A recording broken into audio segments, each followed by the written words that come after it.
Reborn of my devil पिया। Episode 31। जब अर्जुन अपनी आंखें खुलना है तो कनिका कमरे में कहीं नहीं थी। ये देखकर अर्जुन डर की वजह से चारों तरफ कनिका को ढूंढने लगता है, लेकिन कनिका पूरे कमरे में कहीं नहीं मिलती। अर्जुन एक नजर अपनी आंखें बंद कर कर चारों तरफ कनिका को देखा है तो कनिका वहां कहीं भी नहीं थी। अर्जुन हैरानी से अपनी आंखें बंद करके कहता है, ये लड़का अभी तक इस दुनिया में आया नहीं और उसने अभी से अपनी शक्तियों का इस्तेमाल करना शुरू कर दिया। पता नहीं कहाँ लेकर गया मेरी कनिका को। वही एक खूबसूरत झील के किनारे कनिका बैठी हुई थी और अपने पेट पर हाथ रखकर रहती है, तो मुझे यहाँ क्यों लेकर आए? तुम्हारे पापा नाराज हो रहे होंगे और वह मेरे साथ और भी बुरा व्यवहार करेंगे। तभी उसके पेट से आवाज आती है, माँ वह आपके साथ कुछ नहीं करेंगे, वह आपसे बहुत प्यार करते हैं और मैं आपको यहाँ इसलिए लेकर आया क्योंकि आप परेशान थी, ना कि इसीलिए आपको इतनी अच्छी जगह लेकर आया। और आप फिक्र मत कीजिए, बहुत जल्द मैं इस दुनिया में आ जाऊंगा, फिर मैं और बाबा दोनों मिलकर आपकी रक्षा करेंगे। अपने पेट पर हाथ फेरने लगती है, तभी उसे अपने पीछे किसी के होने का एहसास होता है। जब वह पीछे मुड़कर देखती है तो वहां कोई भी नहीं था। कनिका फिर से अपने बेटे बच्चे से बात करने लगती है, लेकिन उसे फिर लगता है कि कोई उसके पीछे है। वह फिर देखते हैं, फिर कोई उसके पीछे नहीं था। तभी उसे अपने कानों में अपने बच्चों की आवाज सुनाई देती है, माँ चलो यहाँ से, यहाँ खतरा है, और तुरंत ठीक करने का वहां से गायब हो जाती है। वह सया हैरानी से चारों तरफ देखने की कोशिश कर रहा था कि कनिका अचानक से कहाँ गायब हो गई, क्योंकि कनिका एक इंसान है, वह इस तरह से गायब नहीं हो सकती। यही सब सोते हुए उसे साय के चेहरे पर चिंता की लकीरें आ जाती है।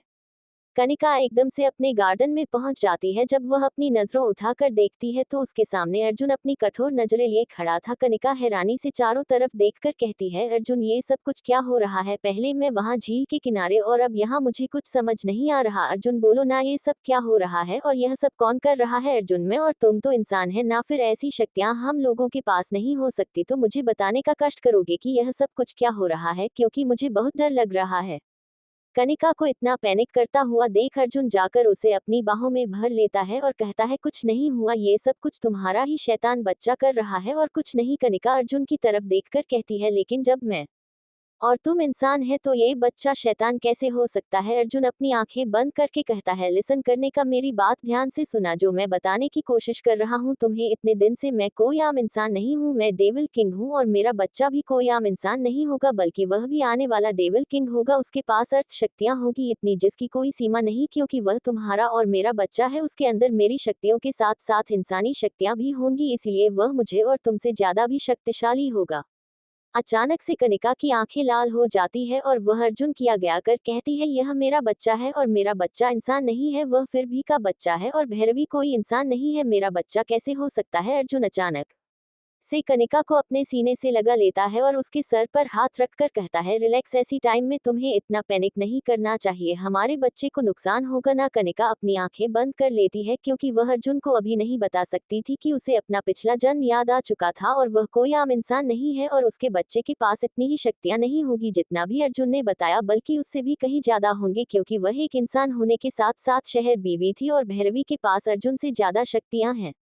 अर्जुन अभी कनिका की सच्चाई से अनजान था कि कनक को सब कुछ पता है, उसे सब कुछ याद आ चुका है। धीरे धीरे वक्त बीतने लगता है। वक्त बिताने के साथ साथ कनिका की प्रेगनेंसी को पूरे 3 महीने हो चुके थे और इन 3 महीना में कनिका ने अर्जुन की हालत खराब करके रखती थी और ऊपर से उसका बच्चा कोई नॉर्मल बच्चा तो था नहीं, इसलिए सबसे ज्यादा तकलीफ कनिका को हो रही थी। लेकिन फिर भी वह माँ बनने की सुख से ज्यादा खुश थी कि उसे एक ऐसे बच्चों की मन बना था जिससे आगे चलकर पूरे पृथ्वीलोक की रक्षा करनी थी, उनका रक्षक बना था उसे। इसी उद्देश्य से तो कनिका का पुनर्जन्म हुआ था, क्योंकि पिछले जन्म में कनिका की कुछ गलतियों की वजह से ये सब नहीं हो पाया था, इसीलिए कनिका को दोबारा जन्म मिला था। कनिका अर्जुन के करीब होकर उसके सीने पर सर रखकर सो रही थी। तभी कनिका के पेट में बहुत तेज दर्द होता है। कनिका की चीखने की आवाज सुनकर अर्जुन तुरंत उठ जाता है और वह समझ जाता है कि कनिका को डिलीवरी होने वाली है, इसलिए वह कनिका को लेकर हॉस्पिटल चला जाता है। कनिका दर्द से चिल्ला रही थी, तड़प रही थी। अर्जुन अपनी शक्तियों का इस्तेमाल करके हॉस्पिटल के अंदर पहुंच जाता है।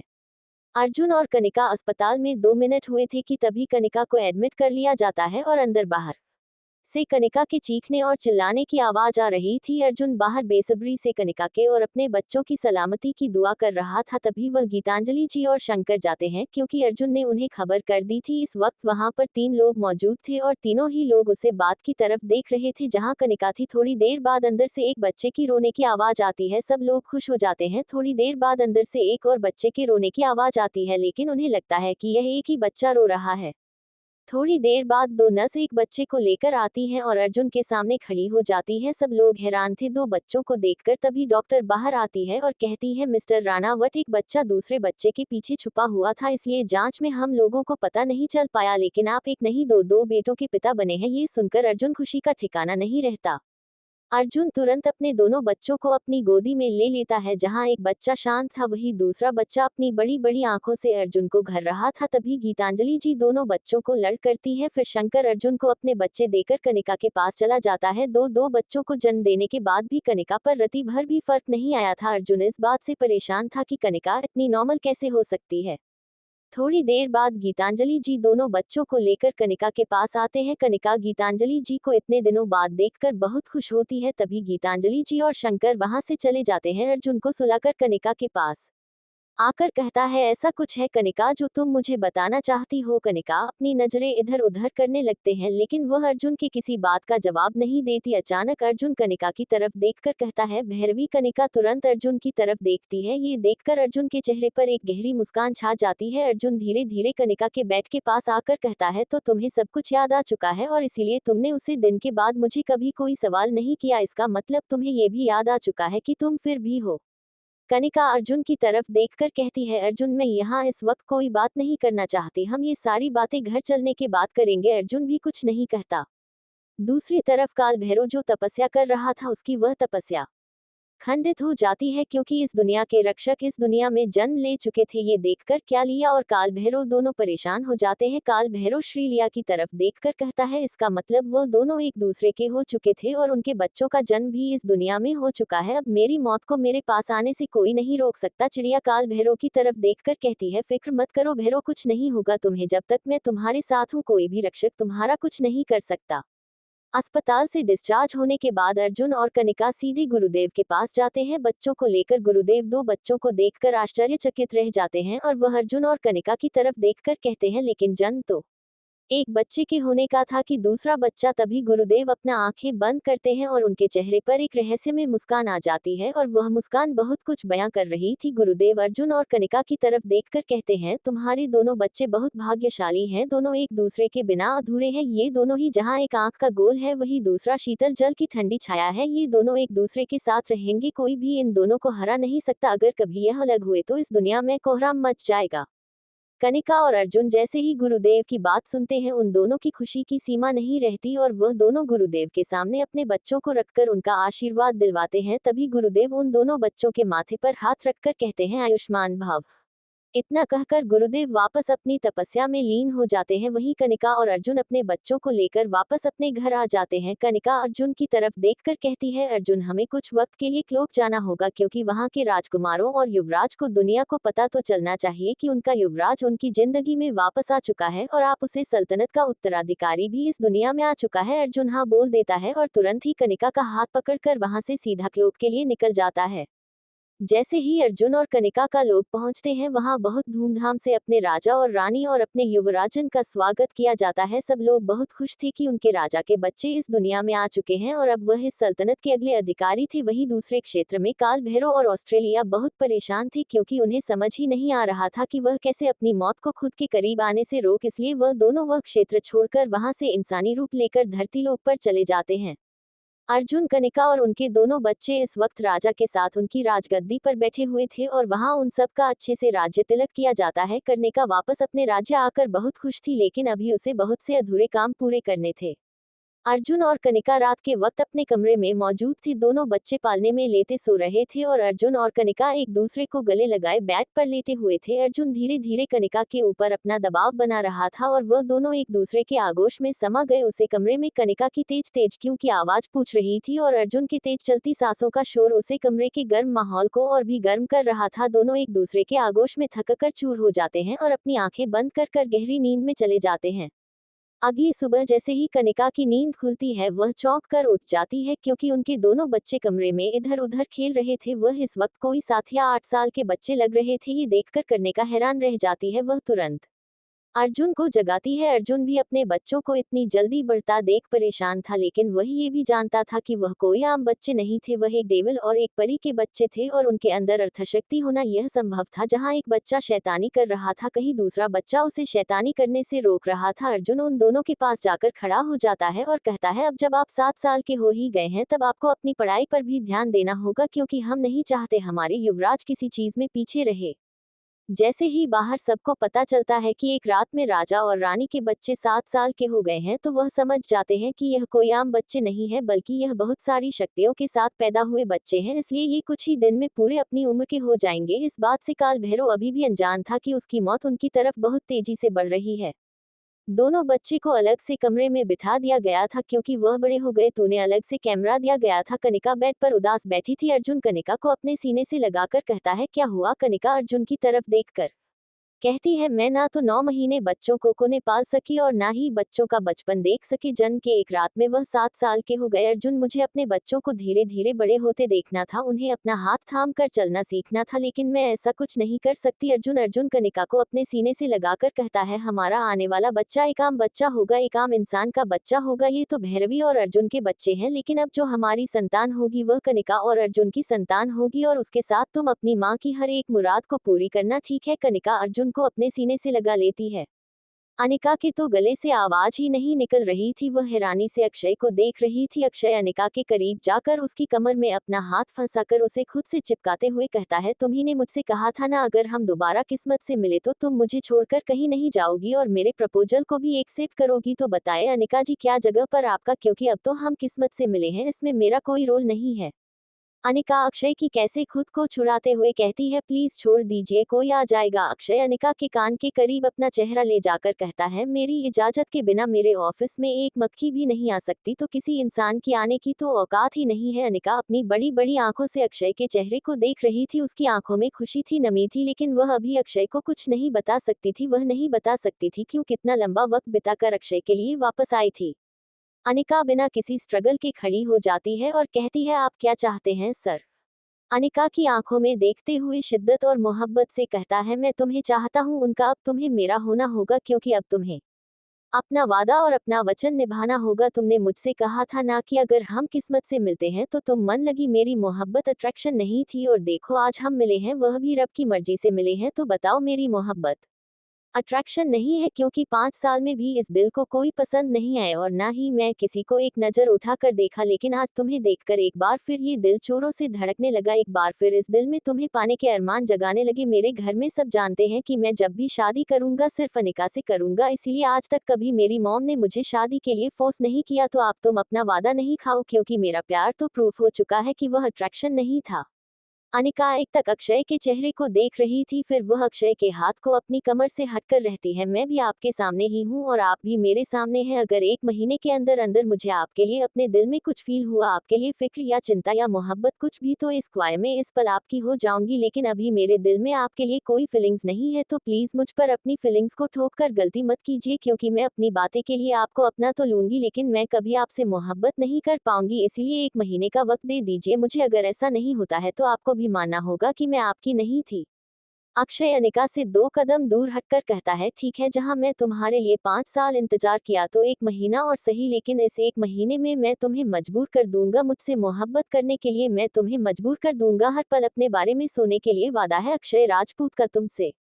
अनिका और अक्षय एक दूसरे से दूर खड़े हो जाते हैं। अक्षय अपनी सीट पर बैठकर कहता है, तो मैं शर्मा, आज का शेड्यूल बताए, कौन कौन सी मीटिंग है, क्या प्रोग्रेस है, क्या क्या समझ आया आपको सब कुछ? अक्षय को फिर से एक बॉस के अवतार में आया हुआ देखकर सांस लेती है, क्योंकि अब उसे समझ आ गया था कि अक्षय अब राजपूत इंडस्ट्रीज का सीईओ बन चुका है, तो अब उसके साथ कोई खतरा नहीं था। तुरंत अक्षय को शेड्यूल बताकर ऑफिस से बाहर निकल जाती है। केबिन से बाहर आकर गहरी गहरी सांसें लेने लगती है, क्योंकि अक्षय का उसकी इतने करीब आना उसके दिल की धड़कनों को बढ़ा गया था। चाहे वह अनिका के दिल में अक्षय के लिए कुछ ना हो, लेकिन इस अनिका के दिल में अक्षय के करीब जाने से कुछ कुछ हो रहा था। अक्षय सीसीटीवी कैमरा से अनिका के हर एक मूवमेंट पर नजर रखे हुआ था, और वह जानता था इस वक्त अनिका के चेहरे पर कैसे एक्सप्रेशन थी। उसके चेहरे पर एक मुस्कान थी, क्योंकि वह जानता था वह बहुत जल्दी अनिका को अपना बना लेगा। 1 महीने का टाइम बहुत था, वह तो 2-4 दिन में ही अनिका को अपनी जिंदगी में शामिल कर लेगा और अनिका को ऐसी खुद की आदत लगाएगा कि अनिका उसे छोड़कर कभी किसी और के बारे में सोच ही नहीं पाएगी। उसकी पूरी दुनिया सिर्फ और सिर्फ अक्षय के इर्द गिर्द घूमेगी। अक्षय ने हर एक चीज का प्लान पहले से रेडी करके रखा था, उसे कब क्या और कैसे करना है। ऐसे ही वह इतना बड़ा बिजनेसमैन नहीं था, वह हर जगह अपना फायदा देकर ही हाथ डालता था, पर ये तो उसकी जिंदगी, उसकी मोहब्बत का सवाल था। अनिका के जाते ही अक्षय अपने काम में लग जाता है, क्योंकि अनिका के साथ साथ उसे अपना काम भी जरूरी था। वहीं दोपहर के 2 बज चुके थे, ना तो अनिका अक्षय के पास दोबारा लौट कर आई थी, नहीं अक्षय ने उसे आप फिर से परेशान किया था, क्योंकि वह जानता था शुरुआत में वह से इतना टेंशन नहीं दे सकता, वरना वह उसे छोड़कर भाग जाएगी। इसलिए वह चुपचाप अपने काम में लगा हुआ था। तभी बाहर से केबिन न करने की आवाज आती है। अंदर से अक्षय अपनी भारी आवाज में कहता है, कम इन। अनिका जाकर अक्षय के सामने सर झुकाकर खड़ी हो जाती है और कहती है, सर लंच टाइम काफी देर का हो गया है, मैं आपके लिए लंच ऑर्डर कर दूं। अक्षय एक नजर अनिका को देखकर कहता है, नहीं, घर से टिफिन आया होगा, जाकर रिसेप्शन से ले लो और आकर यहाँ टेबल पर लगा दो। अनिका ओके सर कहकर वापस चली जाती है और उनका के जाते ही अक्षय के चेहरे पर एक मुस्कान आ जाती है और वह फिर वहां से उठकर वॉशरूम चला जाता है। जब तक अनिका टिफिन लेकर आती है तब तक अक्षय फ्रेश होकर सोफे पर आकर बैठ चुका था। अनिका जाकर हैंड वॉश करती है और खाने को टेबल पर लगा देती है और वहां से जाने लगती है। अक्षय अनिका का हाथ पकड़कर उसे अपनी तरफ खींच लेता है। अनिका कटी हुई पतंग की तरह अक्षय की बाहों में आकर गिर जाती है।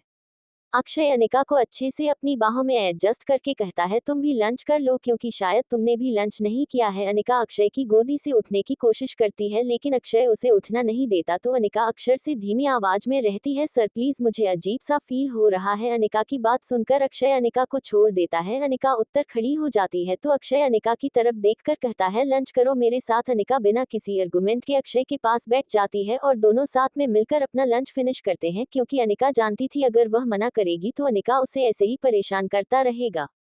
अनिका लंच करने के बाद सारे बर्तनों को सबमिट कर उसे बैग में रख देती है और अपने हाथ साफ करके केवल से बाहर चली जाती है। इन सब में अक्षय ने भी उससे कुछ नहीं कहा था, क्योंकि उसने 1 महीने का वक्त दिया था अनिका को। 1 महीने में कभी कभी वो परेशान करेगा, लेकिन वह जानता था कि वह अनिका को ज्यादा परेशान नहीं कर सकता, क्योंकि अनिका अभी अभी कोमा से वापस आई थी। अगर उसने उसे ज्यादा स्ट्रेस दिया तो उसकी तबीयत खराब हो जानी थी। अनिका अभी ऑफिस से निकल ही रही थी कि तभी उसके पास सारिका जी का फोन आता है और सारिका जी उसे बताती है कि अजय जी के पापा की तबीयत बहुत खराब हो गई है, इसीलिए अजय जी और सारिका जी उनसे मिलने के लिए जा रहे थे। तो अनिका को अपना ख्याल रखने के लिए कहते हैं और सारिका जी ये भी बताती हैं कि समय उनके पुराने घर अनिका को ढूंढते हुए गया था। ये सुनकर अनिका पैनिक करने लगती है, लेकिन तभी उसे अपने पीछे किसी के होने का एहसास होता है। जब वह पीछे मुड़कर देखती है तो अक्षय खड़ा था। अक्षय उसका हाथ पकड़ता उसे खुद के करीब करके कहता है, अगर तुम्हारे मम्मी पापा घर नहीं है तो तुम मेरे साथ चलो, क्योंकि मैं तुम्हें अकेले इस तरह उसे घर में नहीं रहने दे सकता। और फिक्र मत करो, मेरे घर पर मेरी पूरी फैमिली है, तो तुम्हें मुझसे इम्प्रेस होने की या खतरा होने की कोई जरूरत नहीं है, क्योंकि मैं तुमसे मोहब्बत करता हूँ, अनिका, तुम्हारे शरीर से नहीं। अनिका भी जानती थी कि उसका अकेले अपने घर में रहना उसके लिए सेफ नहीं था, इसीलिए वह भी अक्षय के साथ जाने के लिए तैयार हो जाती है, क्योंकि पता नहीं अनिका को अक्षय के साथ एक सिर्फ फूल आता था, वह उसके साथ खुद को बहुत सेफ फील करती थी। अनिका को बिना किसी आर्गुमेंट के अपने साथ जाता देखकर अक्षय के चेहरे पर मुस्कान आ जाती है और वह अपनी गाड़ी में बैठ अनिका को बैठने का इशारा करता है। अनिका भी बैठ जाती है और अक्षय की कार वहां से अपने घर की तरफ निकल जाती है। वैसे तो अक्षय आज अपने प्राइवेट बंगले में रुकने वाला था, लेकिन अब जब अनिका उसके साथ थी तो उसने घर जाना ही सही समझा, क्योंकि वह अभी अनिका को अनकंफर्टेबल फील नहीं करना चाहता था। 1 घंटे बाद अक्षय की कार राजपूत मेंशन के बाहर आकर रुकती है। अक्षय हॉर्न बजाता है, तभी घाट गेट खोल देते हैं और अक्षय की कार राजपूत मेंशन के अंदर चली जाती है। अनिका अभी भी अपने ही ख्यालों में गम थी, उसने देखा ही नहीं था कि वह पहुंच चुके थे। अक्षय गाड़ी रोककर गाड़ी से बाहर निकाल कर दूसरी तरफ का गेट खोलकर अनिका को बाहर निकालने के लिए बोलता है। तब जाकर अनिका को एहसास होता है कि वह लोग पहुंच चुके थे। अनिका जैसे ही बाहर निकाल कर उसे घर को देखते हैं, उसे घर को देखकर उसकी आंखें चमक जाते हैं, क्योंकि इतना खूबसूरत घर उसने आज तक नहीं देखा था। अक्षय अनिका को साथ चलने के लिए बोलता है तो उनका भी अक्षय के पीछे पीछे चलने लगती है। जैसे ही अक्षय गेट के अंदर इंटर होता है तभी अक्षय को अपनी मॉम की आवाज सुनाई देती है, बेटा आ जाने में देर कर दी, और तुम तो आज अपने प्राइवेट घर पर जाने वाले थे ना, फिर यहाँ कैसे? अक्षय कमल जी की तरफ देखकर उनकी तरफ आता है और झुककर उनके पैर छूकर कहता है, मॉम मेरे साथ कोई और आया है, मैं उन्हें अभी अकेले में अपने घर नहीं ले जा सकता था, इसलिए घर ले आया। जैसे ही अक्षर सामने से हटा है तो उसके पीछे अनिका खड़ी थी। अनिका को देखकर कोमल जी की आंखें चमकने लगते हैं और वह तुरंत अनिका के पास जाकर रहती है, अरे बेटा अनिका अपनी नजरें उठाकर सामने देखती है तो उसके सामने एक बहुत ही खूबसूरत और खुद को मेंटेन किए हुए एक औरत खड़ी थी। उसने इस वक्त एक सिंपल सी साड़ी पहनी थी, लेकिन वह सिंपल साड़ी में भी बहुत खूबसूरत लग रही थी। अनिका फिर अक्षय की तरफ देखती है और वह समझ जाती है कि उसे गुड लक अपनी मॉम से ही मिले हैं। अक्षय अनिका की तरफ देखकर कहता है, यह मेरी मॉम है। अनिका छुपाकर कोमल जी के पैर छू लेती है। कोमल जी अनिका की इस बिहेवियर को देखकर बहुत खुश हो जाती है। उन्हें अपने लिए एक ऐसी ही सरगुन संपन्न बहू चाहिए थी जो उनके बेटे ने पूरी कर दी थी। उन्हें तो ढूंढने की भी जरूरत नहीं पड़ी थी। अभी डाइनिंग हॉल से कबीर जी की आवाज आती है, क्या बात है कोमल जी, कौन ऐसा मेहमान आया है जो आप वही की होकर रह गई। सब लोग एक एक करके हाल में आ जाते हैं और अपने सामने अनिका को देखकर खुश हो जाते हैं, क्योंकि सारे घर वालों ने अनिका की तस्वीर देख रखी थी। अनिका सबको हाथ जोड़कर नमस्ते रहती है। सब लोग मुस्कुराकर अनिका से मिलते हैं। तभी अक्षय की बहन आगे आता है और कहती है, आप मेरे साथ चलिए, फ्रेश हो जाए। उसके बाद सब लोग मिलकर डिनर करते हैं, क्योंकि वह समझ गई थी कान का इतने सारे लोगों को एक साथ देखकर थोड़ी डर गई थी। अक्षय अपनी बहन की हरकत को देखकर मुस्कुरा देता है और वह भी अपने कमरे की तरफ चला जाता है। सब लोग मुस्कुराते हुए डाइनिंग हॉल में आ जाते हैं। तभी दादी माँ मुस्कुराकर कोमल जी से कहती है, वैसे एक बात है कोमल, हमारे अक्षय ने दुल्हन अपनी टक्कर की ढूंढी है। दादी की बात सुनकर सब घर वाले मुस्कुरा देते हैं। वही कोई था जो जलन, चीड़ और गुस्से में अपने पैर पटकते हुए वहां से अपने कमरे में चली जाती है। आप लोग समझ गए होंगे वह कौन था। चलिए वापस अक्षय और अनिका एक साथ टाइमिंग हॉल में पहुंचते हैं। अनिका आपका बैठ जाती है और वह भी खाना खाने लगती है। अक्षय अपनी फैमिली की तरफ देखकर कहता है, अनिका कुछ वक्त हम लोगों के साथ ही रहेगी, क्योंकि अनिका की मम्मी पापा कहीं बाहर गए हुए हैं और अनिका को अकेला नहीं छोड़ना चाहते थे, इसलिए अनिका यहाँ रहेगी। किसी को भी अनिका के यहाँ रहने से कोई प्रॉब्लम नहीं थी। सब लोग खाना खाकर थोड़ी देर हाल में बैठकर बात करते हैं। उसके बाद अपने अपने कमरे में चले जाते हैं। उनका भी खुशी के साथ अपने कमरे में चली जाती है। वहीं अक्षय का छोटा भाई समर भी खुशी के कमरे में आ जाता है। वह दोनों ही अनिका से बातें करने लगते हैं। उनका को भी खुशी और समर का व्यवहार बहुत पसंद आता है, इसलिए वह भी उनसे बातें करने लगती है। वह दोनों ऐसे ही बातें कर रहे थे, तभी खुशी समर की तरफ देखकर कहती है, भाई अब आप अपने कमरे में चाहिए, मुझे नींद आ रही है। समर भी चुपचाप कमरे से बाहर चला जाता है। खुशी लेटकर अपनी आंखें बंद कर लेती है और उसे नींद आ जाती है। अनिका को नई जगह होने के चक्कर में नींद नहीं आ रही थी। वह कल भी पूरी रात नहीं सोई थी, क्योंकि कल भी उसके लिए जगह नहीं थी, इसीलिए वह खुशी के कमरे से निकलकर छत पर चली जाती है। मृत्युंजय, कुणाल और विक्की पलक को अपनी गले लगा लेते हैं और कहते हैं, हम है ना तुम्हारी फैमिली, देखना तेरे लिए अच्छा सा लड़का देखकर धूमधाम से तेरी शादी करेंगे, दुनिया देखेगी। मृत्युंजय, राणा की बहन की शादी। पलक मृत्युंजय के सीने पर अपना सर रखकर रहती है, मैं थक गई हूँ मृत्युंजय, अब मैं एक जगह रुकना चाहती हूँ, अपनी फैमिली बनाना चाहती हूँ। मेरी फैमिली में मेरा पति, मेरे बच्चे, मेरा ससुराल हो, कम से कम खुद का परिवार ना सही, वह परिवार तो मेरा अपना होगा ना।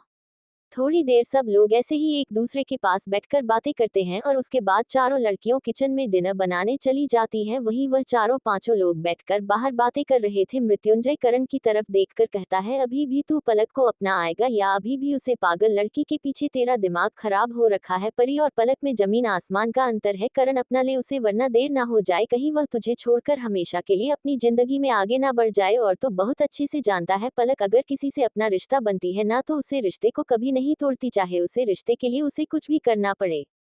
करण सबकी तरफ देखकर कहता है, मैं क्या करूं यार, उसे देखकर मुझे वह फीलिंग नहीं आती जो किसी को देखकर आती है। वह मेरी सिर्फ एक अच्छी दोस्त है यार, और इससे ज्यादा मैं उसके साथ कोई रिश्ता नहीं रखना चाहता। और अब तुमसे ना तो शादी करनी है, नहीं किसी से कोई रिश्ता बनाना है। प्लीज मृत्युंजय, इस बात को यही खत्म कर दे, अगर वह सुनेगी तो फिर से उसे दुख और दर्द ही होगा।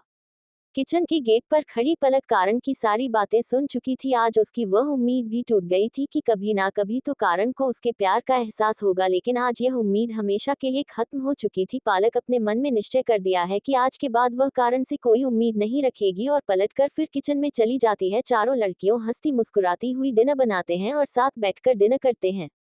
सब लोग अपने अपने कमरे में जा चुके थे, लेकिन पलक छत पर खड़े होकर अमेरिका की उन सड़कों को देख रही थी जो कभी भी बंद नहीं होती, जहां हमेशा ही चहल पहल रहती है। तभी उसे एहसास होता है कि कोई उसके पास खड़ा है। वह घूम कर देखती है तो विक्की था। विक्की को देखकर कहती है, क्या बात है, आज मेरा जाने दुश्मन मुझसे बातें करने आया है। विक्की मुस्कुराकर पलक की तरफ देखकर कहता है, मुझे नहीं पता था नटखट शैतान और सबको उनकी नानी याद दिलाने वाली लड़की के दिल में इतना दर्द छुपा हुआ है।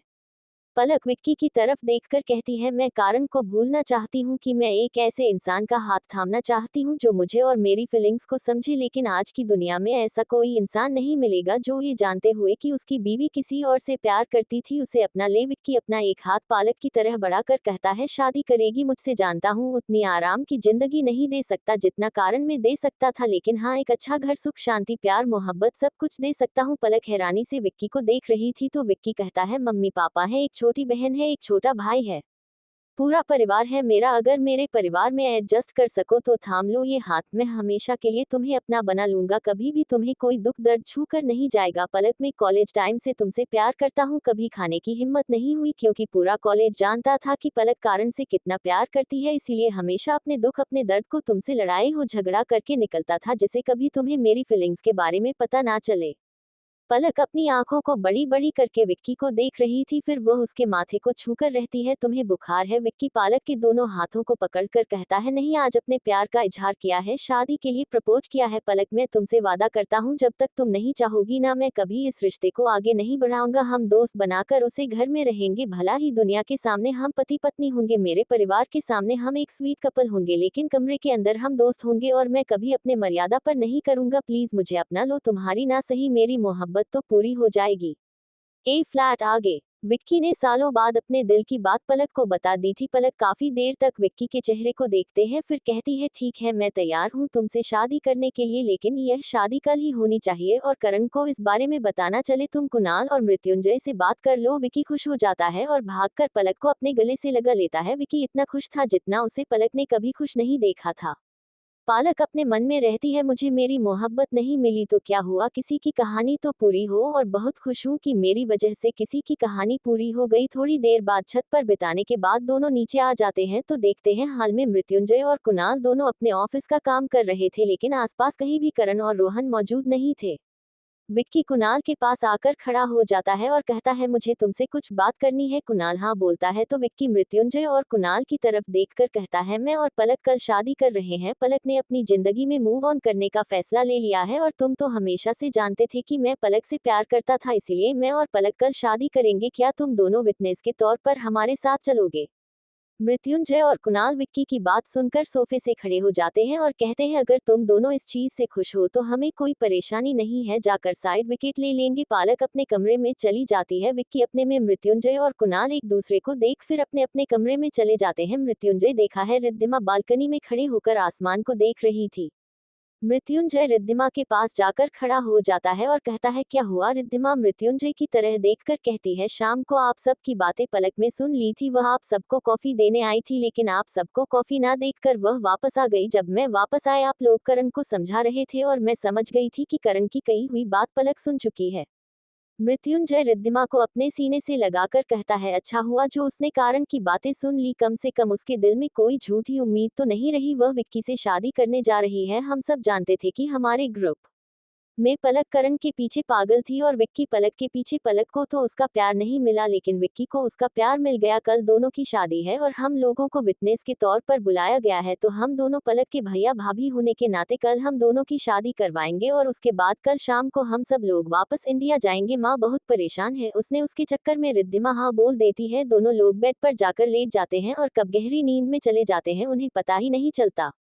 नेक्स्ट मॉर्निंग, सूर्योदय। सूर्योदय सब लोग उठकर और तैयार होकर बाहर आते हैं तो देखते हैं कारण अभी तक वहां नहीं आया था। जब मृत्युंजय कारण के कमरे में जाता है तो कारण वहां नहीं था, उसे कॉल करता है तो कारण बताता है कि वह ऑफिस में है, उसे किसी अर्जेंट काम की वजह से जल्दी आना पड़ा, फिर शाम को ने इंडिया वापस जाना है, मैं तुमसे कुछ नहीं कहता। वह हाँ बोलकर कॉल कट कर देता है। उसके बाद सब लोग निकल जाते हैं मैरिज रजिस्टर के ऑफिस के लिए।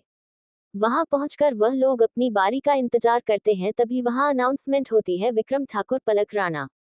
वह दोनों अंदर जाते हैं। विक्रम तो जल्दी से पेपर साइन कर देता है, लेकिन पलक दो पल उसे गेट को निहारती है कि शायद कर ना जाए, लेकिन जब वह नहीं आता तो उसकी रही सही उम्मीद भी टूट जाती है और वह भी उनके पास परेशान कर देती है। अभी कुणाल जयमाला उन दोनों को देता है तो वह दोनों एक दूसरे को माला पहनते हैं, तभी शनाया सिंदूर की डिब्बी आगे करती है तो विक्की सिंदूर लेकर पलक की मांग में सजा देता है, फिर मंगलसूत्र पलक को पहना देता है और उन दोनों की शादी हो चुकी थी। एक तरफ करण को बहुत बेचैनी हो रही थी, ऐसा लग रहा था जैसे उसका कोई अपना उससे बहुत दूर जा चुका है, पर यह सच भी था, पलक उसकी जिंदगी से बहुत दूर जा चुकी थी, करण ने खुद पलक को खोया था। ऑफिस में करण की बेचैनी बढ़ती जा रही थी, उससे बिल्कुल शांति नहीं मिल रही थी। वह मृत्युंजय को कॉल करता है तो वह ठीक था, वह इंडिया में कॉल करता है तो सब ठीक थे। पता नहीं क्यों उसे इतनी अजीब से बेचैनी हो रही थी। तभी उसके दिमाग में पलक का ख्याल आता है, लेकिन वह उसे ख्याल को तुरंत अपने दिमाग से बाहर निकाल देता है और अपने काम में लग जाता है। शादी के बाद सब लोग घर पहुंचते हैं तो रिद्धिमा और शनाया और सिया तीनों मिलकर पलक का गृह प्रवेश करवाती हैं और सारी रस्में करवाने के बाद पलक को विक्की के कमरे में पहुंचा देती है। पलक बहुत नर्वस हो रही थी।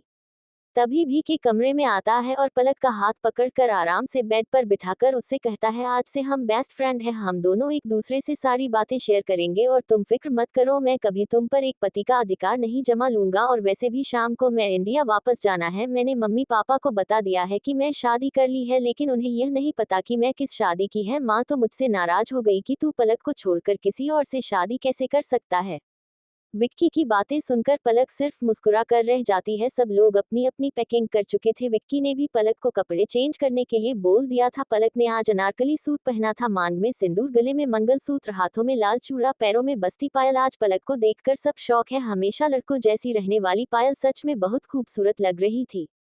पालक के नए अवतार को देखकर विक्की बहुत खुश होता है, लेकिन वह पलक को बदलना नहीं चाहता था। पलक जैसी थी उसे वैसी ही पसंद थी, तभी वहां करना चाहता है। कारण मृत्युंजय की तरफ देखकर कहता है, मैंने अपना सारा सामान पैक कर दिया है तो निकले। तभी उसकी नजर विक्की के पास खड़ी पलक पर जाती है। एक बार फिर तो वह पलक को इस रूप में देखकर बहुत हैरान हो जाता है, लेकिन तभी करण की नजर पलक के सिंदूर और मंगलसूत्र पर जाती है। ये देखकर अंदर उसे सदमा लग जाता है। उसने तो सब कुछ कल इसलिए बोल दिया था क्योंकि उसे लगा था कि पलक एक बार फिर उसे मनाने की कोशिश करेगी और मान जाएगा, फिर वह पलक को प्रपोज करेगा। अपने यहाँ तो सब कुछ बदल चुका था। पलक की मांग में सिंदूर किसके नाम पर था, उसने किसी से शादी की, यही सब करण के दिमाग में चल रहा था। लेकिन सवाल का जवाब उसके पास नहीं था, वह किसी से पूछ भी नहीं सकता था क्योंकि यह सब कुछ उसका ही तो किया धरा था।